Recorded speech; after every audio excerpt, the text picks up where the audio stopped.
Howdy again. This is Cordell Anderson, your outdoor friend, taking you on an exploration that I did up a little east fork of Black's Fork, a very wonderful place in the High Uinta Wilderness, where reportedly Bigfoot has been sighted several times, and so I am saying here that I'm giving him one more chance to uh, have me or to find me so that I can take a family portrait of him. Um, this was done on August 13th, I believe it was, is the day I left. But I drove to the east fork of Black's Fork trailhead. On the north slope of the Uintas. I actually did it through Evanston, Mountain View, Robertson, and then south this time. I parked at the trailhead, and I was all ready to go with 45 pounds of equipment and food, plus another couple of pounds actually of perishables that I had to take with me, or they would have rotted while I was gone. And so I had a pretty good load. I found that my water bladder was leaking, so I had to take a little time out to repair it with my plastic surgery, a cement which is incredible for these kind of things. That I always have a little tube with me, and I have promoted that in past years. Finally, I was ready and I was on my way, and I stopped in at the trailhead register, and there are a bunch of signs that are very important. You could hit the pause. There's some phone numbers here that might be important to you. There's a little bit of advice about this being bear country and about leaving no trace. And then I signed in along with a few others. I was the only one in the parking lot at the time. Then up the trail, the wilderness rangers have been working, as you will see, and made this a much nicer trip than it would have otherwise been. Come to the soon to this sign just across the east fork of Black's Fork, and then I was up the trail. Um, now I will show you things just as I saw them along the way. I won't comment about very much on flowers and things that we'll see, but I want to share the beauties with you. But I did start noticing stumps, some of them very old from the tie hackers.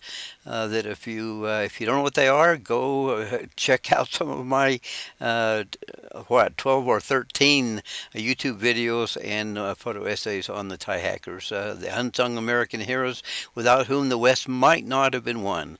You'll notice that I'm focusing quite a bit in this trip on different types of mushrooms or fungi. Some very interesting in their shape and their coloration. The trail, of course, parts of it extremely rocky. This is not a well-groomed trail like maybe some in California are used to. There is an area through a marshy part that where they have actually a super highway going down through there.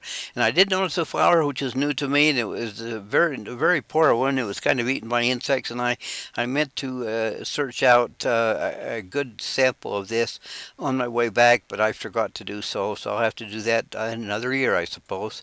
I also focused on what I call textures of nature. You'll see we slipped these in. Beautiful coloration in dead trees, and this you'll see that one there is kind of crooked, but I've lined it up because I actually erase the background and do things like this here with the pictures of these textures of nature. And here's the aspen one that you've seen with my business card, and then up the trail and more of the textures of nature, more of the tie hackers, and beautiful flowers along the way. And then looking down at my feet, there's a small mushroom type, and this folk zooming in on it, see it's very unique. More textures of nature, and then after about a mile and a half or so, you come to a fork in the trail. The one going up East Fork of Black's Fork, and the other one going up Little East Fork. which was the trail I took. And very soon I noticed that the Wilderness Rangers have been working, doing a lot of work, which made this a lot easier for me to go up the trail. And so I was up the trail, and once again, for about at least half of that first day's hike, I saw many stumps from the tie hackers from the 1867 to 1880 period, and then some from the 1912 to 1940 period. This is the second ford, and you'll see that I have some slippers wading slippers that I use for that. You can see my boots flying through the air. Of course, I put my socks inside, tie them together, and throw them across the creek. And then I get back to them and get ready to go again. And here I just show the how you've got to really know your feet. In my case, my right foot is a little bit smaller than my left, and so you'll see that I put an extra sock on. You'll see that I also always use blister-proof socks first next to my skin. And since I've done this, I have never ever got blisters. Backpacking, doing half marathons, it doesn't matter. I have never got blisters since I use these blister-proof socks, so I highly recommend them. Once again, the Wilderness Rangers, and once again, all kinds of different mushrooms.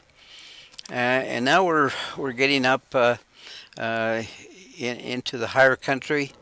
Of course, the first 15 minutes for me is always very hard, but after that, I pick up steam. It seems like a new wind, and I was not bothered at all by the weight that I was carrying, which is a great blessing. Yes, I would rest every half an hour. Sometimes I'd go for an hour, but it was great to be able to be on the trail and feel good about it, and actually feel no pain at all. More work from the Wilderness Rangers, and then you come to the Wilderness Boundary. This is actually about 3 hours maybe from the trailhead at my pace, which of course is a slow pace. But we're now getting up higher, and of course I'm taking it easy, and I know I have to acclimatize myself. As I've got older, high altitude bothers me some, and so I have to take it easy the first few days as I go up the trail. Seeing beautiful wood, beautiful flowers, beautiful mushrooms, and here I'm looking back down at the narrows that we have already come through, and now the canyon opens up, and it's big country. So this is called Little East Fork, but it's big country. And as we're looking up ahead, here we're looking down at the river. And here there's something that puzzles me. Maybe someone that can help me understand. Right in the middle of a meadow, there's a pile of rocks, like as though it was man-made, but it couldn't be man-made unless it was by Bigfoot, maybe. So help me out, someone. I don't know how this developed. I was a geology major at one time, but I don't remember learning about that. So we're up the trail and seeing beautiful flowers as we go. And this is false dandelion and others, some of which I have never even identified yet. And then I made my first camp. And since this was an elevation where bears perhaps could be a problem, I did hang my food in a tree. It should be at least 3-4 meters off the ground and a couple of meters out from the trunk of a tree. Then I come to the let's see, I guess this is the fourth ford, and you want to find a pole to steady yourself as you go across, but it's best to look. And I didn't take the ford where the trail goes across, but I looked downstream and found a place which was much better. And so look for one where the stream is widened out and where it's not so deep and where you can see easily your footing.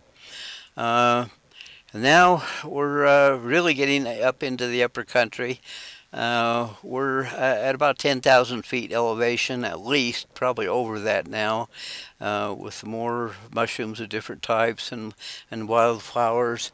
And here, as you look across to the west, it's up on above that the line of trees. Uh, Between there's a high level up there where there's a bunch of alpine lakes that I had wanted to get to, but I just decided that my priority was to first make Squaw Pass and then to get down to Porcupine Lake, which I have been by many times but never fished in. And I just wanted to test those waters, and then I thought maybe on coming back I could try some of those higher lakes if I felt up to it.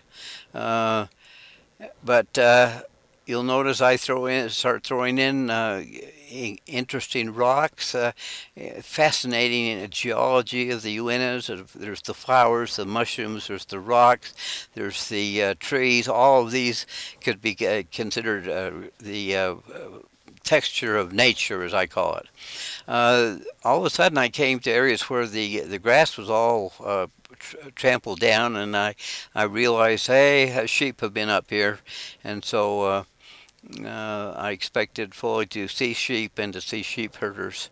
Uh, you look down and you can't even see the little flower, but zooming in, there's a beautiful flower which is about as big as your little fingernail probably, and more rocks, some more mushrooms, and some very, very colorful. Whether any of them are edible or not, I have no idea. Uh, and so now we are starting to get up higher. We continue to see the work of the wilderness rangers. If I had have had to go around all these logs or step over all these logs that they have cut, it would have been much more difficult. And this is a very, very interesting mushroom. It's round. It's about the size of a tennis ball.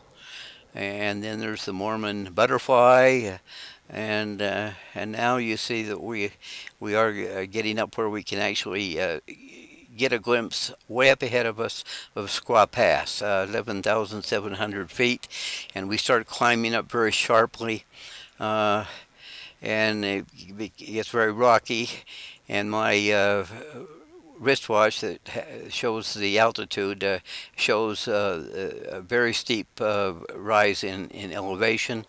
And I might mention that I now have my little packet of heart emergency medication, nitroglycerin, and aspirin, blood pressure medication, which I haven't had to use for a long time, but I actually wore out the other package and I've got a new one now, just in case. And of course I did not need it in any way. Now we're really seeing Squaw Pass up ahead of us. And we're sort of a fisheye panorama of the area with many peaks very near 13,000 feet. And so here I am about ready to camp. I knew that I had to be careful at these higher elevations, and so I was pretty tired anyway by 5, 6 in the afternoon. So it's time to camp. And acclimatize myself to the altitude. And it was at that point where all of a sudden here comes our Chilean sheep herder, Teodoro, going out for supplies for the sheep and for him and his companion. They're actually up over Squaw Peak and down in the Oweep Creek area that we'll see in just a moment. And so it was going all the way out to the trailhead and then all the way back in, and we'll see that in just a moment. But I set up my little camp, so this will be the second day, second night, and looking to the west, some beautiful peaks, and it's up among them where there are a couple of lakes too that possibly have fish.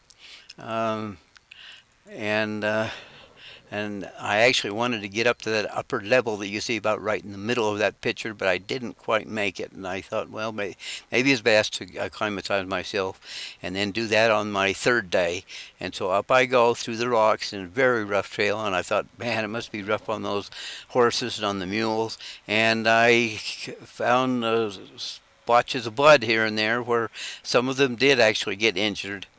And now looking back down Little East Fork, where I come from, and now going ahead up the mountain, and with increased variety of all kinds of rocks, showing the history of a great history of this area. Um, Looking back again, once again on the left side, right along the sort of like where the shadow ends or the dark line of trees is where there's a string of alpine lakes. And now we're getting closer to the pass, and now we can actually see rock cairns up there. And once again, just an incredible variety of rocks. And you'll notice here that I have actually made a collection of rocks, and I have on my website an essay or a gallery, I guess we could call it, an album of rocks of the Uintas. Now we'll have an actual little bit of video up on Squaw Pass, 11,700 feet. Squaw Pass, 11,700 feet.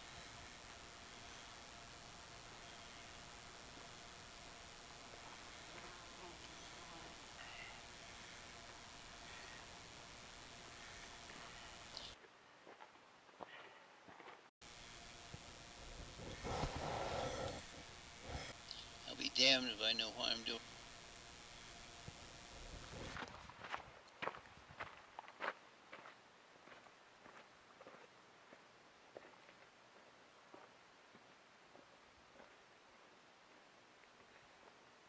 I guess this is it. And wow, what a view! You ever seen the trail that comes up from Little East Fork of Black's Fork, looking down where it came up in the mountains to the east? The rock cairns designate the pass. Now looking towards Porcupine Pass, and this is Oweep Creek and basin and drainage, and Porcupine Lake, where I will be camped tonight, and then I will probably come back up and out the way I came. Not all critters that come up here make it, as you can see from this skeleton right there. This skeleton is of a sheep up right on the pass, and then we see coyote dung quite a bit up there, and you can see evidence that they've been eating sheep, probably small ones, maybe sickly ones or whatever. Here you see me on the very pass with where the rock cairn is, and then we're looking down at 11,300 foot high Porcupine Lake. And as we're going down from the 11,700 foot pass, we observing all these beautiful life forms along the way, plants, flowers, lichens, and of course throw a rock in every now and again, which are just fascinating to me. But there's a lot of life up at these high elevations, and so but we're heading down now to Porcupine Lake. And here we're looking up the drainage towards Mount Wilson, 13,060 feet, and Porcupine Pass on the right side there, which is the second highest in the High Uinta Wilderness, or in the High Uinta Mountains all the way. It's 12,300 feet high. And next you see me on Porcupine Pass looking west at Porcupine Lake, right above my knee there in 2003 on my expedition. And then in 1962 you see me here on the pass when Ted Packard and myself came up from the South Slope to Porcupine Pass, and then we traversed around following that straight line across the picture. I'm not sure how we ever did that, but we traversed around the end of Mount Wilson to be above the Red Castle lakes that you see here, and then we dry skied down the chute that you see there right in the middle of the picture where Ted is casting in Upper Red Castle. But we dry skied down it, and then in that upper lake, Upper Red Castle, we started catching some incredible fish, native cutthroat trout. This one here we wanted to take out whole without being clean, so we packed it in a snowbank. And when we went back for it the next day, it was mostly eaten. There was about a third left. Oh, well, a little, almost a half. The tail half, which was the lighter half, and that I took that out in a plastic bag, and it weighed 3.5 pounds. And so we calculate this live fish would have been a bit over 8 pounds. So here we are at Porcupine Lake, seeing a panorama looking up towards Porcupine Pass. And then I hiked a little ways off from the lake to be able to camp in some alpine firs. I forgot to take a picture of my little camp there, but it's where my red hat is. But then all of a sudden, I saw coming over the pass some horses, and I zoomed in, and it was Teodoro coming back with his provisions for their sheep camp there in the Oweep Basin along Oweep Creek. So there he is with his dogs and pack animals. The next day I went fishing in Porcupine Lake and caught some of the most colorful brook trout I've ever caught. Very healthy, with good weight, and they weren't very big, but I caught lots and lots of them. And so next year there's going to be some really nice fishing in Porcupine Lake, and maybe another year or two after that they'll even be bigger. And so I finally did catch fish out of Porcupine Lake, and I can report that they're beautiful, beautiful eastern brook trout. So here's a panorama of the area the next morning, and as I was packing up, and now here looking west down towards Lake Fork. It's Mount Cleveland there in the middle of the picture. Mount Cleveland is 12,584 feet high, and then on the right side there you see just over the rise, a little knobby mountain, but that's Mount Lavinia, 13,219 feet. It's the first 13-foot mountain you see when you come west on the Highline Trail. But here I am going up to the pass. Of course, always observing and amazed at everything now down the other side. And then I come to a couple little markers, rocks marking where I had left my wading slippers and my tripod, which I didn't need to carry up over that pass. I just set my camera on a rock anyway, or a log, and so I saved myself some effort by leaving that stuff there and picking it up. And then I was heading down, and I of course always had the camera ready, trying to have an open mind about Bigfoot, and being ready to take a picture if anything appeared. I had the lens cap off always, and so I was always ready for photographing most anything. Then I got kind of tired, and so I sat down and leaned back to rest, and I dozed off, and all of a sudden Bigfoot appears. And he wasn't frightening, so I didn't go for my 45.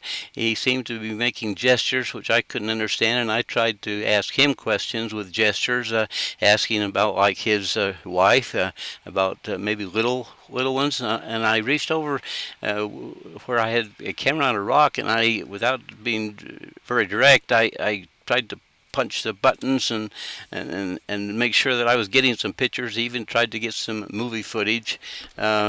as I was just asking him questions and whatnot.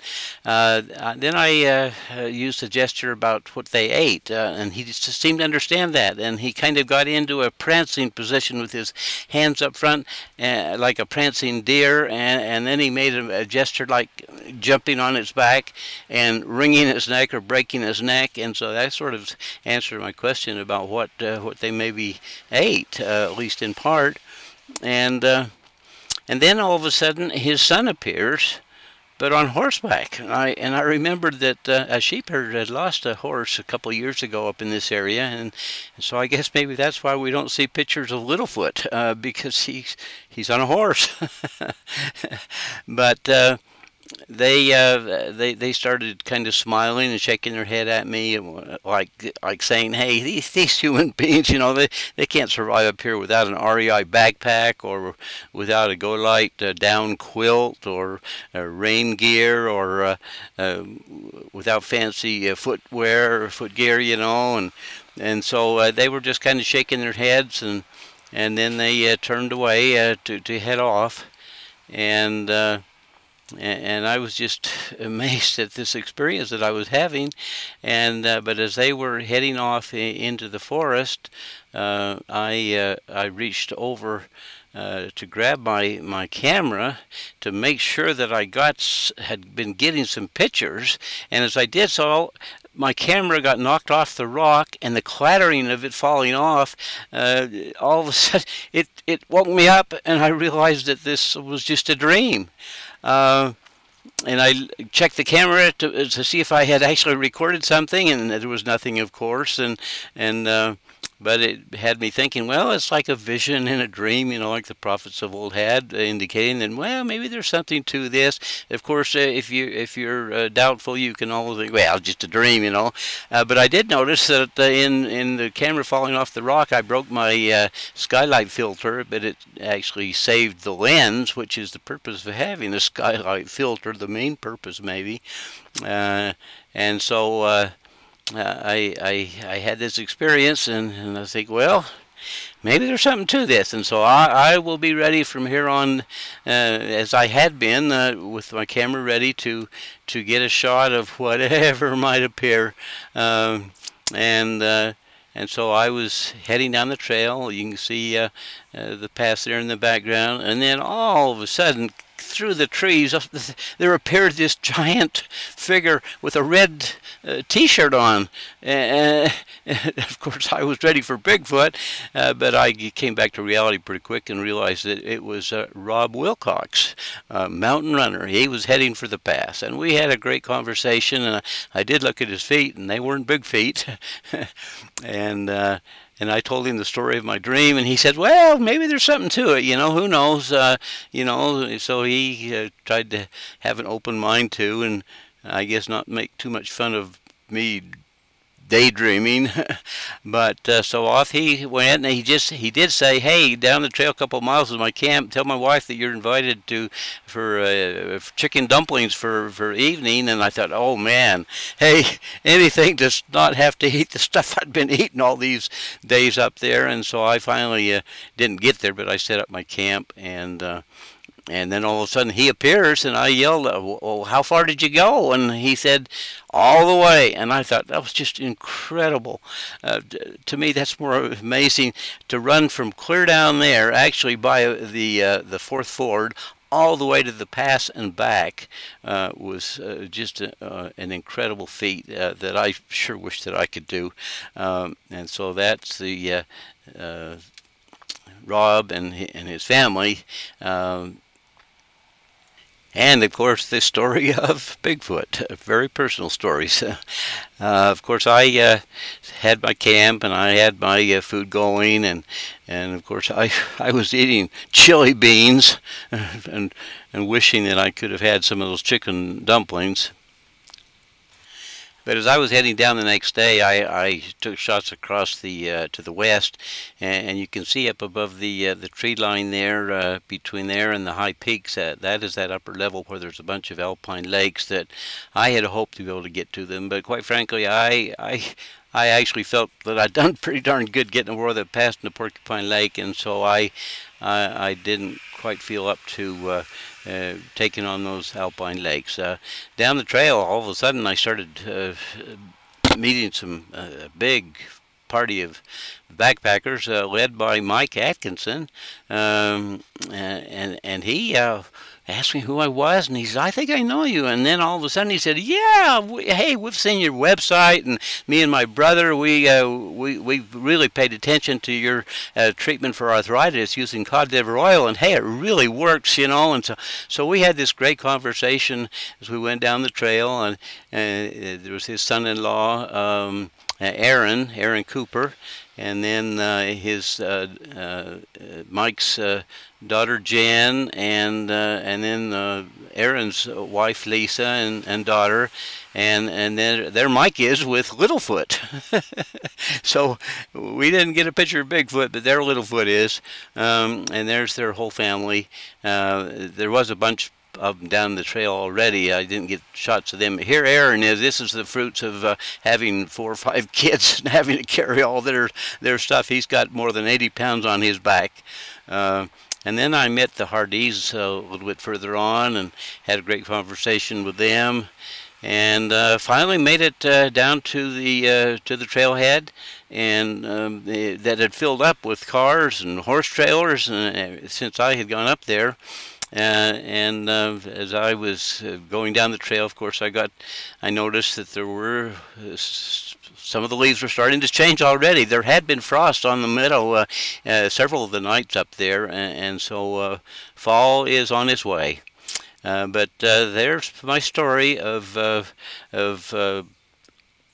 little east fork of Black's Fork, Squaw Pass, Porcupine Lake, and my efforts to give Bigfoot another chance so I could get his family portrait. And of course I did have some interesting experiences related to Bigfoot. And so there it is.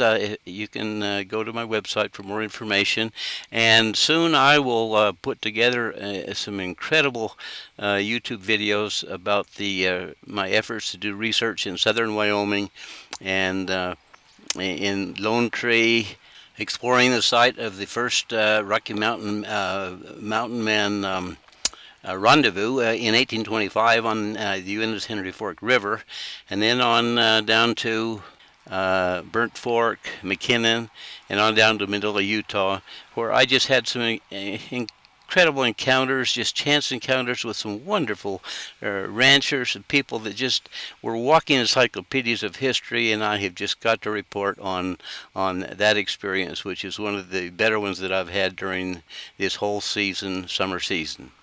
So that's it for now. I'll be in touch with you soon.